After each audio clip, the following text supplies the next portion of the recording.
Hey, this is Gavin and Kim, Hello. and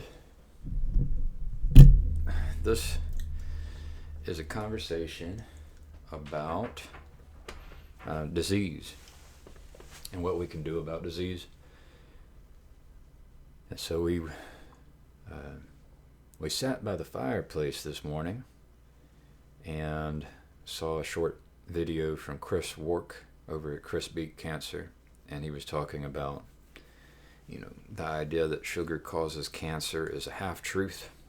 And so we got on that subject, and I tried to share that video on my social medias because I feel like a lot of times we're interested in all kinds of things that do not include fighting disease. And it's like, what better thing to do than to fight disease? There was a comment on one of Paul Vanderklay's videos that from someone who was like, how can I believe in a God who allows a 2-year-old to get cancer?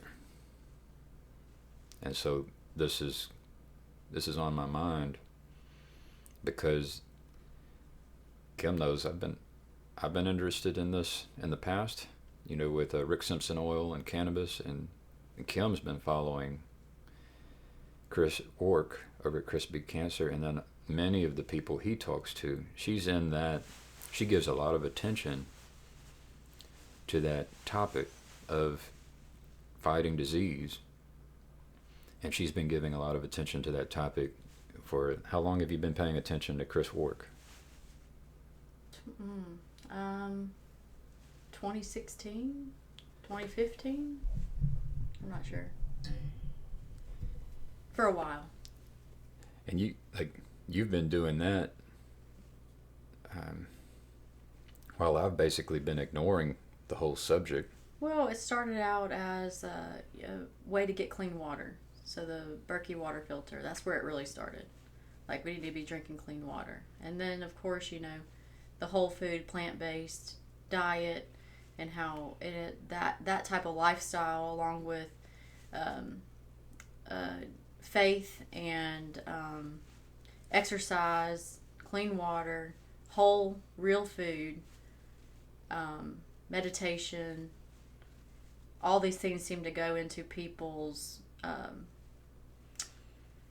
disease curing journey, no matter what it is. It's autoimmune disease, cancer, anything like that. So you've heard it. You mentioned earlier that there's a pattern where people tend to have a better relationship with God on this journey, this healing journey, something like that. Yeah, they either had a strong faith at the beginning, which helped them through, and their faith grew stronger, or they never really gave much attention to that part until they were diagnosed with something that kind of opened their eyes, and then their faith became strong along the way, and then you have like your God moments where it's like, this is real. These things are real, and yeah. So there's a lot. Everybody's journey includes some type of spiritual journey as well. So what's interesting is that the medical establishment, the medical system, tends not to pay attention to these things which are successful at curing disease. And what's interesting is the stories that we're aware of where people don't try and cure their disease, where people give up. And so there's this interesting thing where, like, people there, we know a story, for example, of people who had faith who gave up instead of trying the next option. And so so their faith allowed them to give up. And so there's this tension between having faith and actually trying to take on personal responsibility for your healing. And then also, who do you trust? Like, are you trusting God? Are you trusting this medical system? Or are you going to try and take on personal responsibility for your own health. So I listened to hundreds of healing stories, and there's some people, like there's this one lady the other day who, you may not necessarily live through your disease because you kind of make that choice, but her idea was that you can die peacefully. So like if there's things in your life that you want to get better at, say like a relationship that you've been ignoring for a long time, if you cure that relationship, you can die at peace. Or you can choose to cure that relationship and try to, fight for your life by doing all these things. So I think just, some people may want to die, and that's okay. Right. Right. So, but some people want to live, and most people who cure these things that our medical system says you can't cure. There's no cure for it. You're going to be on this medication for the rest of your life. They cast a spell and say you're going to die in 6 months. Right. So if I believe the first step is that you want to live. Yeah, that makes sense. But there's also and it's interesting that. And it should be said though also that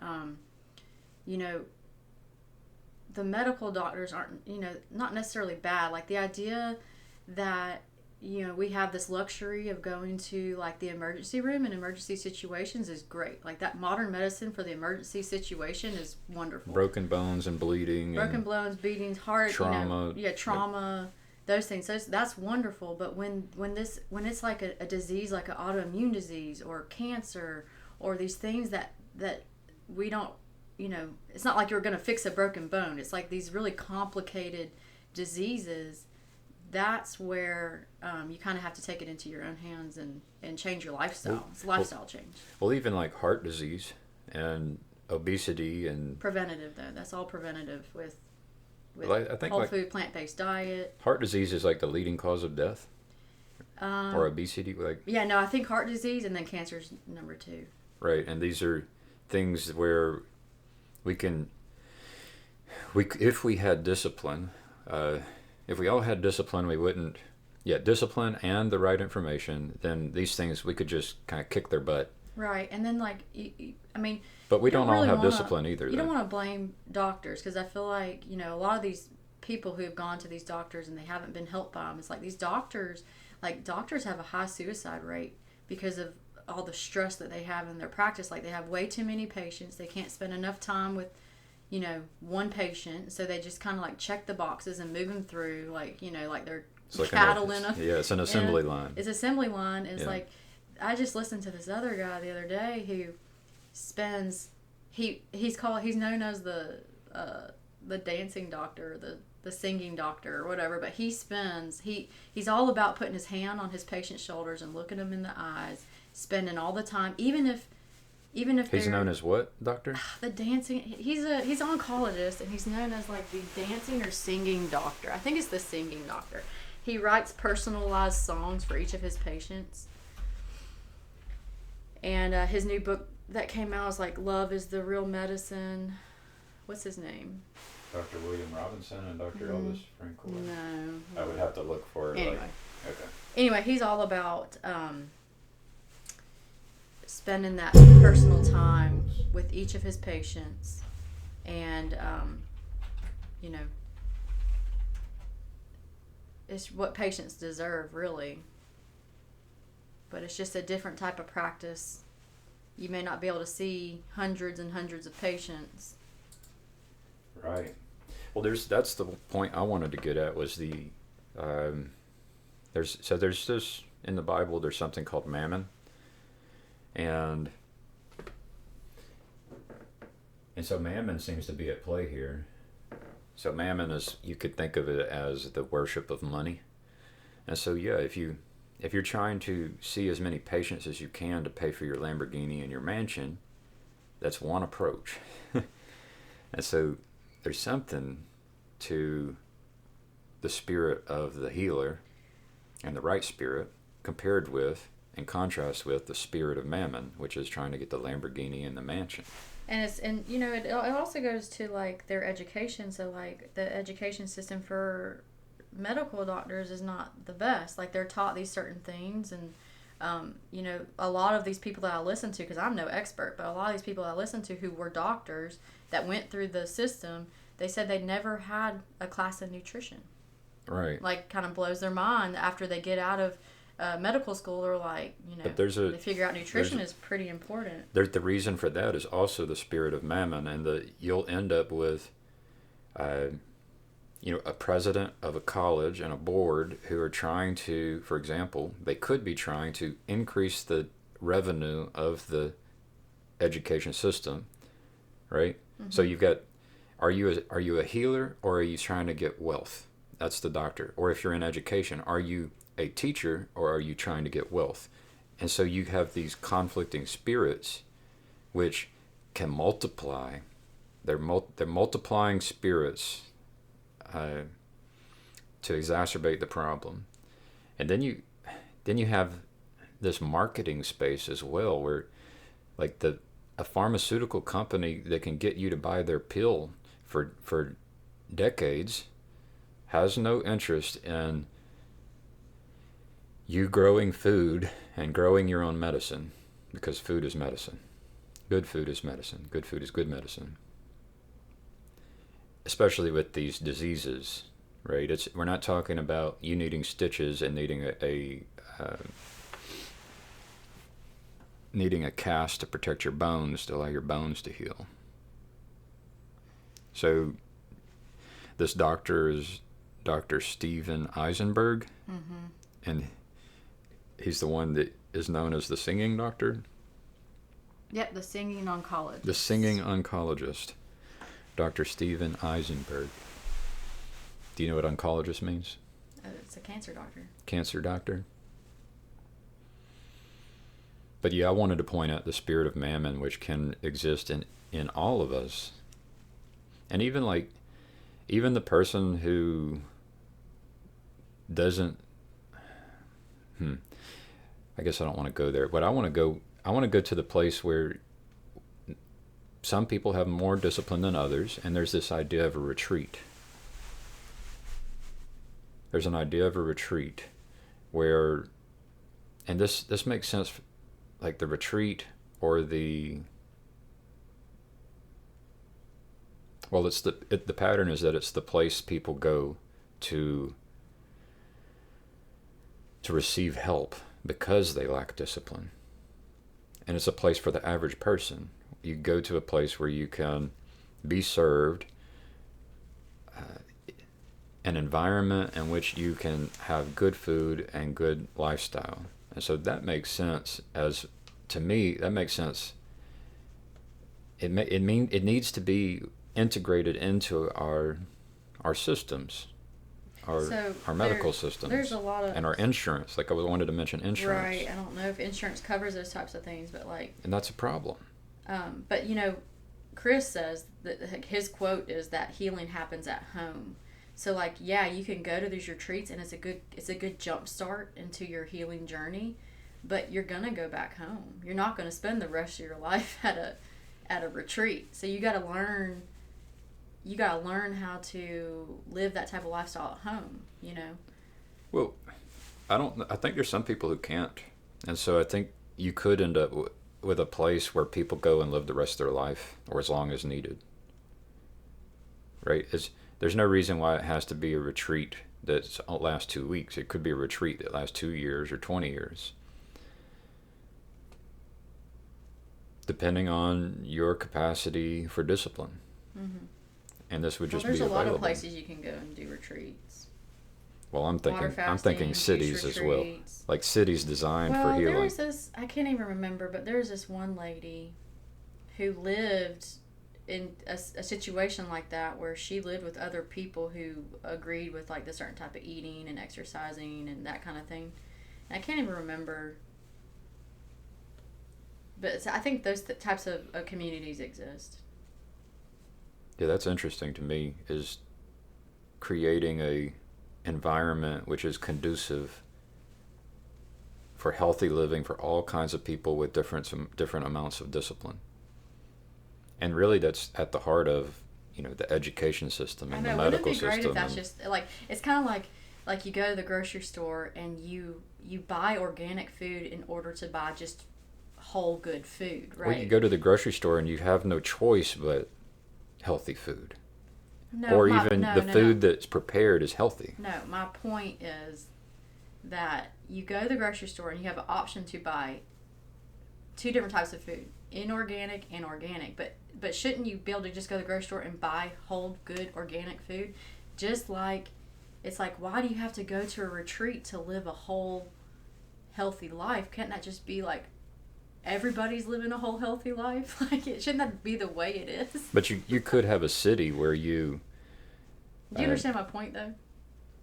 I mean, I think your point is that, like, why do you even have the option? Or your point is, why do people not make the right choice? Well, yeah, it's kind of both of those. It's like if you knew that your lifestyle choices and your food habits and things were making you sick and you still did it, versus like this other way that could possibly help heal you, make you live a long, fruitful life, like there's still some people who would choose the disease path. Well, I think if you choose the disease path, you can't expect to be to have all these expensive treatments where doctors end up getting Lamborghinis and mansions, right?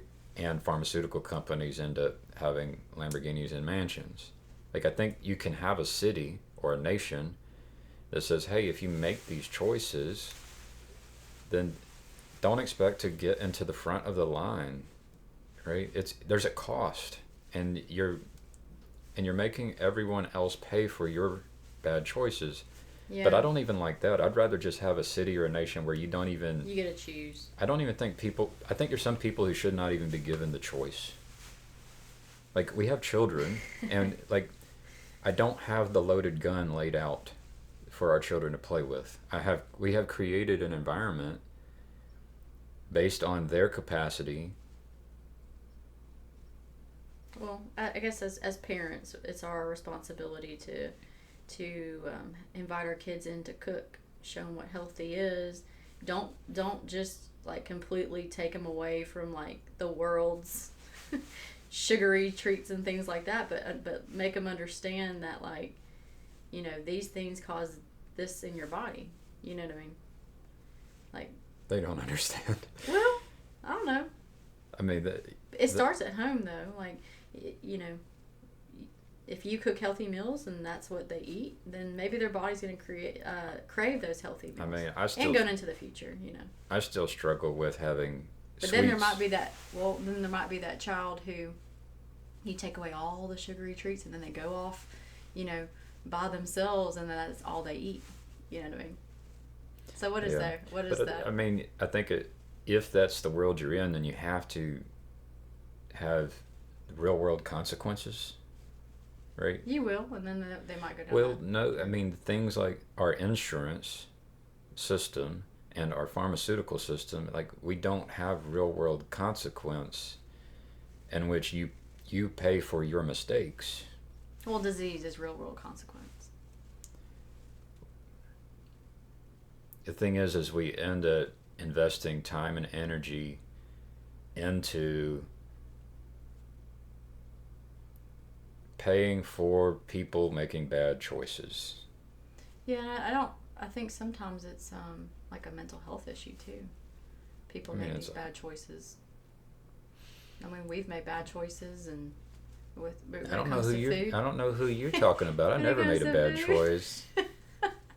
Every choice I make is perfect. But you know, there's also this thing, I mean, it's kind of getting off topic, but there's also this thing where you start to like open your eyes to all the chemicals and all the things that they're in our food and in our land where the food's grown out of, and then like all of a sudden you become scared to even eat anything because everything is killing you, right? So there's also that stress, and like the stress part of it can make you unhealthy. Even if you're eating the healthiest diet, you know, the stress that you have because you're scared to eat anything is bad for you. Well, we were talking about you have 3 siblings, and one of the 3 gets cancer, right?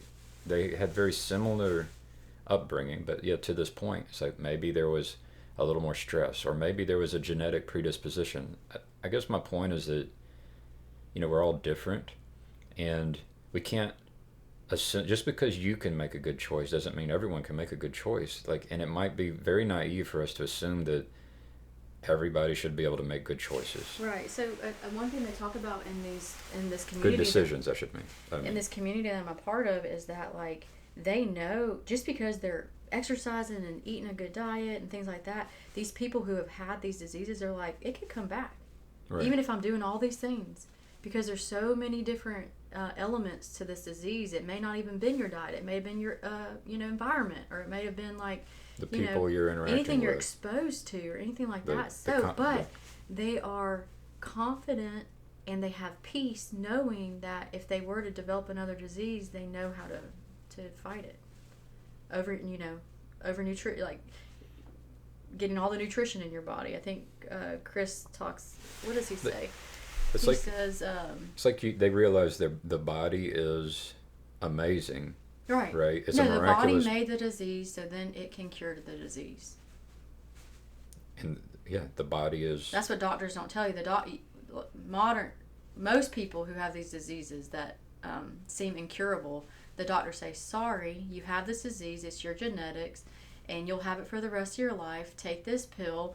Or you're going to die. You're going to die, or, you'll be in a wheelchair in 10 years, or, they give them all these things. Cast these spells. So they take, what Chris says is they take the power away from the patient by telling them something like that, so therefore they can't do anything about it. But if the patient says, I created this disease, due to lifestyle choices or maybe the environment that I lived in, therefore I can cure this, my body can cure this disease. Right. And then you have more power and more hope. Yeah, it would be interesting if our education system attempted to teach everyone to have a level of respect for ourselves and our own power, and also a respect and for the power of our words in influencing other people. I don't feel like that was taught in the public education system. Do you want to wrap this up with any final words?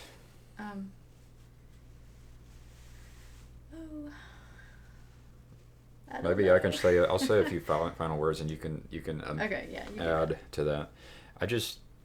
It's so easy for me to get absorbed and fixated and interested in all kinds of things, which causes me to then ignore all kinds of other things, whether it's the poison that I'm ignoring that's in my own life and the life of my family, or the medicine. I could ignore the medicine. And then we do have the power to help in the information war. This is Alex Jones. We have the power to be an agent for good, such that we're not serving the spirit of Mammon, and we can fight the spirit of Mammon by attempting to simply just share, retweet, and follow, and pay attention, and attempt to direct attention towards the good. And so this is the reason I wanted to create this video, was just to attempt and amplify the good news, right? I think that the good news is that we can fight disease. Our bodies are amazing. We have the power to participate in this attention economy in ways where we are able to amplify the information which can be most beneficial to the most amount of people.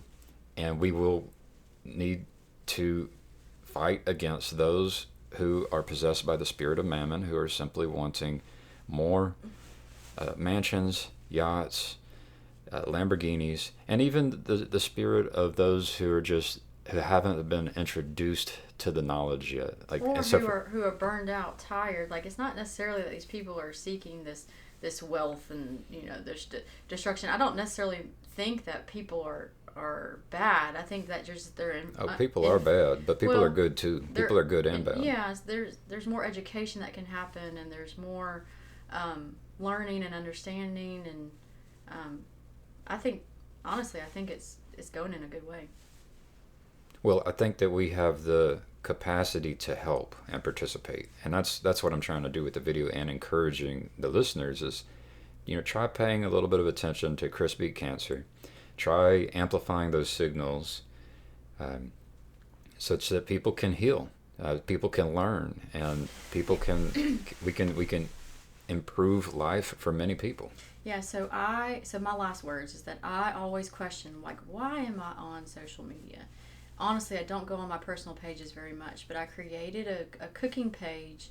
I'm like, why am I doing this? Well, I do it because I enjoy creating healthy recipes and cooking with our children. So hopefully I'll pass that on. But also, the social media, there's a lot of, like, people are like, oh, it's bad, blah, blah, blah. But it's who you pay attention to, and it's what kind of information are you giving out. Like, if you can give out a piece of information and it can totally change somebody's life, like, that's good. You know what I mean? And you can learn all these things online. Like, take your own health into your own hands. There's all these people that you can learn from, these testimonies and things like that. Like, that's good. So, yeah. It's it's part of your healing journey. Like, what are you consuming in your body? What are you consuming in your mind? What are you putting out in the world? That kind of stuff. So I know you're more focused on, like, I'm focused on you right now, and Chris beat cancer. You're focused on technology and futuristic, things, and I tend to focus more on, like, the here and the now. Like, how can I make this thing from scratch, or what can I put in my garden this year, or what can I teach my kids, and so they can take this into their future. Like, that's the things that I'm more, like, focused on, like homemaking and do-it-yourself type recipes and gardening and projects. And I want peace on earth, and you want peace in our home. And for other people, I like to show other people how to do it. Yeah, I don't know. I think we're repenting and transforming over time as well. So, like, we do have good and bad. We do have sin within us, and so, like, even the rising chefs, just like you have cinnamon rolls on there. Absolutely. Right, but that's not made from sourdough. Made from sourdough, but so I get it. It's not like your recipes are perfect as far as being healthy and tasty and easy or anything like that. But they can get better, and that's my point. Is we can all kind of try and look at how what we're paying attention to, just like you're saying. And where are we shining the light as we engage in the world? And ideally, we're shining the light on our capacity to have a better relationship with each other and with God and with Jesus. And so, like, the final words would be that if there's anybody out there who's struggling with any kind of disease, mental health, any kind of autoimmune disease, cancer, anything like this, that there's hope out there for you to cure. Like, it's not hopeless.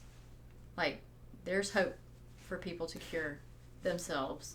Yes. But they have to want to do it, and they have to want to seek the knowledge, and there's people out there who will teach them. So, don't ever give up. Yeah. And I'm reminded of Chad and Alcoholics Anonymous, because this disease, they use the phrase, spiritual malady. And so, yeah, there is hope, and there is knowledge and practices which we can learn, because honestly, it's hard. My point is, let's try and point at the knowledge and the practices which can work for people who have these, who are suffering with disease, right? So, all right, thank you, Kim. You're welcome. Love you. I love you. Thank you, audience. Let us know what you think. Bye-bye.